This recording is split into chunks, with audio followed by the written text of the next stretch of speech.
ಕೃಷಿ ಸಂಕಷ್ಟ ಪರಿಚಯ.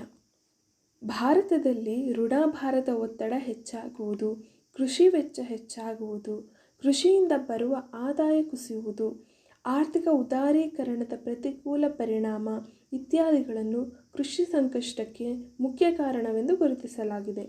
ಕೃಷಿಯಲ್ಲಿನ ನಷ್ಟದಿಂದಾಗಿ ರೈತರು ಬ್ಯಾಂಕ್ ಮತ್ತು ಇತರ ಖಾಸಗಿ ಮೂಲಗಳಿಂದ ಸಾಲವನ್ನು ತೆಗೆದುಕೊಳ್ಳಬೇಕಾಗಿದೆ. ಕೃಷಿ ವಲಯದಲ್ಲಿನ ನಿರಂತರ ನಷ್ಟದಿಂದ ಮತ್ತು ಪ್ರತಿ ವರ್ಷ ಹೆಚ್ಚುತ್ತಿರುವ ಸಾಲದ ಬಡ್ಡಿಯಿಂದ ಸಬ್ಸಿಡಿಗಾಗಿ ಅಥವಾ ಸಾಲ ಪರಿಹಾರಕ್ಕಾಗಿ ಸರ್ಕಾರದ ವಿರುದ್ಧ ಧ್ವನಿ ಎತ್ತಲು ರೈತರು ನಿರಾಶರಾಗಿದ್ದಾರೆ.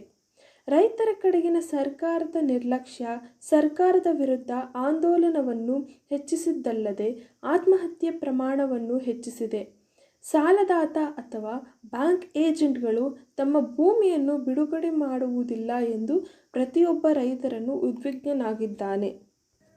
ಅಂತಿಮವಾಗಿ ಎಲ್ಲಿಯೂ ಯಾವುದೇ ಸಹಾಯ ಹಸ್ತ ದೊರೆಯದೆ ಅಥವಾ ಸಾಲಗಳ ಹೊರೆಯಿಂದಾಗಿ ರೈತರು ಸ್ವಯಂ ಹತ್ಯೆಯ ಹೆಜ್ಜೆಯನ್ನು ತೆಗೆದುಕೊಳ್ಳಲು ಮುಂದಾಗಿದ್ದಾರೆ. ರೈತ ಪ್ರತಿಭಟನೆ 2020-21 ಭಾರತೀಯ ರೈತರ ಪ್ರತಿಭಟನೆಯು ಸೆಪ್ಟೆಂಬರ್ 2020ರಲ್ಲಿ ಭಾರತದ ಸಂಸತ್ತು ಅಂಗೀಕರಿಸಿದ 3 ಕೃಷಿ ಕಾಯ್ದೆಗಳ ವಿರುದ್ಧ ನಡೆಯುತ್ತಿರುವ ಪ್ರತಿಭಟನೆ. ರೈತ ಒಕ್ಕೂಟಗಳು ಮತ್ತು ಅವುಗಳ ಪ್ರತಿನಿಧಿಗಳು ಕಾನೂನುಗಳನ್ನು ರದ್ದುಗೊಳಿಸಬೇಕೆಂದು ಒತ್ತಾಯಿಸಿವೆ ಮತ್ತು ರಾಜಿಯನ್ನು ಸ್ವೀಕರಿಸುವುದಿಲ್ಲ ಎಂದು ಹೇಳಿವೆ. ರೈತ ನಾಯಕರು ಸರ್ಕಾರದ ಪ್ರಸ್ತಾಪವನ್ನು ತಿರಸ್ಕರಿಸಿ ಕಾನೂನುಗಳನ್ನು 18 ತಿಂಗಳವರೆಗೆ ಅಮಾನತುಗೊಳಿಸಿದ್ದಾರೆ. ಕೇಂದ್ರ ಸರ್ಕಾರ ಮತ್ತು ರೈತರನ್ನು ಪ್ರತಿನಿಧಿಸುವ ಕೃಷಿ ಒಕ್ಕೂಟಗಳ ನಡುವೆ ಅಕ್ಟೋಬರ್ 14, 2020 ಮತ್ತು ಜನವರಿ 22, 2021 ಒಳಗೆ 11 ಸುತ್ತಿನ ಮಾತುಕತೆ ನಡೆದಿದೆ. ಕೃಷಿ ಮಸೂದೆಗಳು ಎಂದು ಕರೆಯಲ್ಪಡುವ ಕೃತ್ಯಗಳನ್ನು ಅನೇಕ ರೈತ ಒಕ್ಕೂಟಗಳು ರೈತ ವಿರೋಧಿ ಕಾನೂನುಗಳು ಎಂದು ಬಣ್ಣಿಸಿವೆ.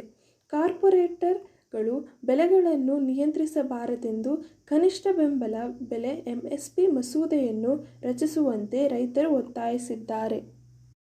ರೈತರು ತಮ್ಮ ಉತ್ಪನ್ನಗಳನ್ನು ನೇರವಾಗಿ ದೊಡ್ಡ ಖರೀದಿದಾರರಿಗೆ ಸುಲಭವಾಗಿ ಮಾರಾಟ ಮಾಡಲು ಕಾನೂನುಗಳು ಸಹಾಯ ಮಾಡುತ್ತವೆ ಎಂದು ಸರ್ಕಾರ ಸೂಚಿಸಿದೆ ಮತ್ತು ಪ್ರತಿಭಟನೆಗಳು ತಪ್ಪು ಮಾಹಿತಿಯ ಆಧಾರದ ಮೇಲೆ ನಡೆಯುತ್ತಿದೆ ಎಂದು ಹೇಳಿದೆ.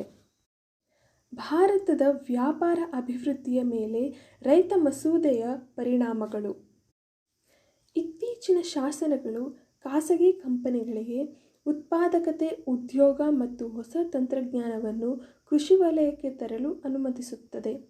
ಖಾಸಗಿ ವಲಯಗಳು ಈಗ ಆಧುನಿಕ ಕೃಷಿ ವ್ಯಾಪಾರ ವೇದಿಕೆಗಳಲ್ಲಿ ಹೂಡಿಕೆ ಮಾಡಬಹುದು ಅಥವಾ ಸುಗ್ಗಿಯ ನಂತರದ ಸೌಲಭ್ಯಗಳಾದ ಗೋದಾಮುಗಳು ಮತ್ತು ಕೋಲ್ಡ್ ಸ್ಟೋರೇಜ್ಗಳನ್ನು ಸ್ಥಾಪಿಸಬಹುದು.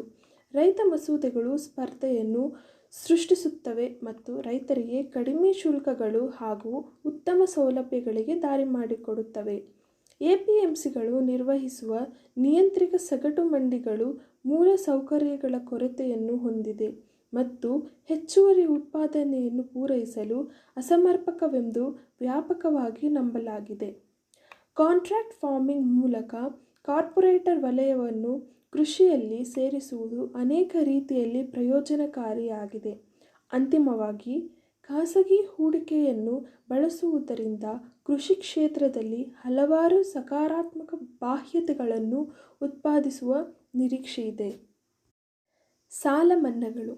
ರೈತರು ತೆಗೆದುಕೊಳ್ಳುವ ಸಾಲಗಳಿಗೆ ಸಾಲ ಮನ್ನಾ ಮಾಡುವುದು ಭಾರತಕ್ಕೆ ವಿಶಿಷ್ಟವಾಗಿದೆ.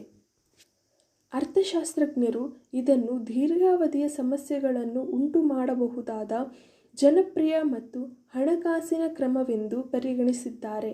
ಸಾಲ ಮನ್ನಾವು GDPಯ ಗಮನಾರ್ಹ ಭಾಗವನ್ನು ಹೊಂದಿದೆ. ಸಾಲ ಮನ್ನಾ ಮಾಡುವಂತೆ ಒತ್ತಾಯಿಸಿ ರೈತರು ಹಲವಾರು ಆಂದೋಲನಗಳನ್ನು ನಡೆಸಿದ್ದಾರೆ. ಸಾಲ ಮನ್ನಾದ ಪ್ರಯೋಜನಗಳು. ಭಾರತದಲ್ಲಿ ರೈತರು ಸಾಲ ತೆಗೆದುಕೊಳ್ಳುವ ಮೂಲಕ ಬೆಳೆಗಳ ಮೇಲೆ ಹೆಚ್ಚು ಹೂಡಿಕೆ ಮಾಡುತ್ತಾರೆ. ಮಳೆಯ ಕೊರತೆ ಅಥವಾ ಸಾಕಷ್ಟು ಮಾರುಕಟ್ಟೆ ಬೇಡಿಕೆ ಸಿಗದ ಕಾರಣದಿಂದಾಗಿ ಬೆಳೆ ವಿಫಲವಾದರೆ ರೈತರು ಸಾಲದಲ್ಲಿ ಸಿಲುಕಿಕೊಳ್ಳುತ್ತಾರೆ. ಇದರಿಂದಾಗಿ ರೈತ ಆತ್ಮಹತ್ಯೆಗಳು ಹೆಚ್ಚುತ್ತಿವೆ. ಆದ್ದರಿಂದ ಕೃಷಿ ಸಾಲಗಳನ್ನು ಮನ್ನಾ ಮಾಡುವುದು ಉತ್ತಮ ಹೆಜ್ಜೆಯಾಗಿದೆ. ಅನೇಕ ರೈತರು ಅನಧಿಕೃತ ಹಣದಾಸೆದಾರರಿಂದ ಹೆಚ್ಚಿನ ಬಡ್ಡಿ ದರ ಗಳಿಸಿ ಹಣವನ್ನು ಎರವಲು ಪಡೆಯುತ್ತಾರೆ ಮತ್ತು ಸಾಲದ ಚಕ್ರದಲ್ಲಿ ಸಿಲುಕಿಕೊಳ್ಳುತ್ತಾರೆ. ಕೃಷಿ ಸಾಲ ಮನ್ನಾ ಯೋಜನೆಗಳು ರೈತರು ಬ್ಯಾಂಕ್ಗಳಿಂದ ಸಾಲ ಪಡೆಯುವಂತೆ ಮಾಡುತ್ತವೆ. ಭಾರತದಲ್ಲಿ ಕೃಷಿಯನ್ನು ಉತ್ತಮ ವೃತ್ತಿಯ ಆಯ್ಕೆ ಎಂದು ಪರಿಗಣಿಸಿಲ್ಲ. ಅನೇಕ ರೈತರು ಪರ್ಯಾಯ ಮಾರ್ಗಗಳನ್ನು ಕಂಡುಕೊಂಡರೆ ಬೇಸಾಯವನ್ನು ಬಿಡುತ್ತಾರೆ. ಈ ಪರಿಸ್ಥಿತಿ ಮುಂದುವರೆದರೆ ತೀವ್ರ ಆಹಾರ ಕೊರತೆ ಉಂಟಾಗುತ್ತದೆ. ಈ ಪರಿಸ್ಥಿತಿಯನ್ನು ತಡೆಗಟ್ಟಲು ಸರ್ಕಾರ ರೈತರ ವಿಶ್ವಾಸವನ್ನು ಗಳಿಸಬೇಕು. ಇದನ್ನು ಕೃಷಿ ಸಾಲ ಮನ್ನಾ ಯೋಜನೆಗಳು ಮಾಡುತ್ತವೆ. ಸಾಲ ಮನ್ನಾದ ಅನಾನುಕೂಲಗಳು. ಕೃಷಿ ಸಾಲ ಮನ್ನಾ ಕೆಟ್ಟ ರಾಜಕೀಯ ಮತ್ತು ಕೆಟ್ಟ ಆರ್ಥಿಕತೆಯನ್ನು ಸೂಚಿಸುತ್ತದೆ, ಏಕೆಂದರೆ ಮತದಾರರನ್ನು ಆಕರ್ಷಿಸಲು ಮತ್ತು ಅವರ ಮಾತುಗಳನ್ನು ಪಡೆಯಲು ಚುನಾವಣೆಗೆ ಸ್ವಲ್ಪ ಮೊದಲು ಈ ವಿಷಯವನ್ನು ಘೋಷಿಸಲಾಗುತ್ತದೆ. ಸಾಮಾನ್ಯವಾಗಿ ಕೃಷಿ ಬಿಕ್ಕಟ್ಟಿಗೆ ದೀರ್ಘಾವಧಿಯ ಪರಿಹಾರಗಳನ್ನು ಜಾರಿಗೆ ತರುವಲ್ಲಿ ಸರ್ಕಾರ ಹೆಚ್ಚು ಕೆಲಸ ಮಾಡುವುದಿಲ್ಲ. ಸಾಲ ಮನ್ನಾ ಯೋಜನೆಗಳು ಕ್ರೆಡಿಟ್ ಶಿಸ್ತನ್ನು ಅಡ್ಡಿಪಡಿಸುತ್ತವೆ. ರೈತರು ಮುಂದಿನ ಸಾಲ ಮನ್ನಾ ಯೋಜನೆಗಾಗಿ ಕಾಯುತ್ತಾ ಉದ್ದೇಶಪೂರ್ವಕ ಸುಸ್ತಿದಾರರಾಗಿ ಬದಲಾಗುತ್ತಾರೆ. ಅದು ಆರ್ಥಿಕತೆಯ ಮೇಲೆ ನಕಾರಾತ್ಮಕ ರೀತಿಯಲ್ಲಿ ಪರಿಣಾಮ ಬೀರುತ್ತದೆ. ಬ್ಯಾಂಕುಗಳಲ್ಲಿ ಹೆಚ್ಚುತ್ತಿರುವ ಸಾಲಗಳಿಗೆ ಸಾಲ ಮನ್ನಾ ಒಂದು ಕಾರಣವಾಗಿದೆ. ಇದಲ್ಲದೆ ಸಾಲಗಳನ್ನು ಮನ್ನಾ ಮಾಡುವುದು ಪ್ರಕ್ರಿಯೆಯು ಬ್ಯಾಂಕ್ಗಳ ಮೇಲೆ ಮತ್ತೊಂದು ಹೊರೆಯಾಗಿದೆ. ಇದು ರೈತರಿಗೆ ಸಾಲ ನೀಡುವಾಗ ಬ್ಯಾಂಕ್ಗಳು ಕಠಿಣ ನಿಯಮಗಳನ್ನು ಜಾರಿಗೆ ತರಲು ಕಾರಣವಾಗಬಹುದು. ಇದರಿಂದಾಗಿ ರೈತರು ಸ್ಥಳೀಯ ಹಣ ಸಾಲಗಾರರ ಬಳಿಗೆ ಹೋಗುವಂತಾಗುತ್ತದೆ. ಈ ಯೋಜನೆ ಸಾಲ ಮರುಪಾವತಿಸುವವರಿಗೆ ಪರೋಕ್ಷವಾಗಿ ಶಿಕ್ಷಿಸುತ್ತದೆ. ಯೋಜನೆಯ ಘೋಷಣೆಗೆ ಮುನ್ನ ಸಾಲವನ್ನು ಮರುಪಾವತಿಸಿದವರಿಗೆ ನಷ್ಟವಾಗುತ್ತದೆ. ಸಾಲ ಮನ್ನಾ ಯೋಜನೆಯ ಆಶಯದೊಂದಿಗೆ ಶ್ರೀಮಂತ ರೈತರು ಅಗತ್ಯವಿಲ್ಲದಿದ್ದರೂ ಸಹ ಹೆಚ್ಚಿನ ಸಾಲವನ್ನು ತೆಗೆದುಕೊಳ್ಳಬಹುದು.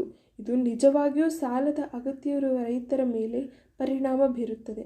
ಆದ್ದರಿಂದ ಸಾಲ ಮನ್ನಾ ಯೋಜನೆಗೆ ಬದಲಾಗಿ ಸರ್ಕಾರವು ಬೆಳೆ ವಿಮೆ ಯೋಜನೆಗಳ ಸುಧಾರಣೆ, ಮಾರುಕಟ್ಟೆ ಪ್ರವೃತ್ತಿಗಳ ಬಗ್ಗೆ ರೈತರಿಗೆ ಅರಿವು ಮೂಡಿಸುವುದು ಮತ್ತು ಕನಿಷ್ಠ ಬೆಂಬಲ ಬೆಲೆಯನ್ನು ಹೆಚ್ಚಿಸುವುದು ತುಂಬ ಉತ್ತಮವಾಗಿರುತ್ತದೆ. ತೀರ್ಮಾನ: ಭಾರತದ ರೈತರು ಸಂತೋಷವಾಗಿಲ್ಲ ಮತ್ತು ಭಿನ್ನಾಭಿಪ್ರಾಯ ಹೆಚ್ಚುತ್ತಿವೆ. ಸೆಪ್ಟೆಂಬರ್ 2020ರಲ್ಲಿ ಸಂಸತ್ತಿನ ಮಾನ್ಸೂನ್ ಅಧಿವೇಶನದಲ್ಲಿ ಅಂಗೀಕರಿಸಿದ ಕೇಂದ್ರ ಸರ್ಕಾರದ ವಿವಾದಾತ್ಮಕ ಕೃಷಿ ಮಸೂದೆಗಳ ವಿರುದ್ಧ ತೀವ್ರ ವಿರೋಧ ವ್ಯಕ್ತಪಡಿಸಿ ಸಾವಿರಾರು ರೈತರು ಇತ್ತೀಚೆಗೆ ಬೀದಿಗಿಳಿದಿದ್ದರು.